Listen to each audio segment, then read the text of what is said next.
Oliko Immun ja Stagalan ottelu lavastettu?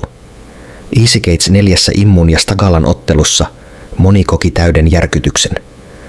10 sekunnin jälkeen Stagala tyrmää Immun täydellisesti.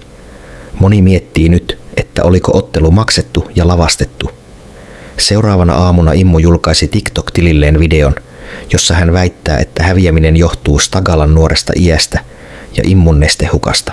Mä en siihen pystynyt, mä olin liian vanha ukko ja mun askel horjuu tälleen, kun mä kävelen ees taas. Mä oon jäänyt miettimään, että olisiko jotain mestehukkaa, koska mulla on munalaiset nyt niin kipeät. Moni kritisoi, että pitävätkö nämä oikeasti paikkaansa.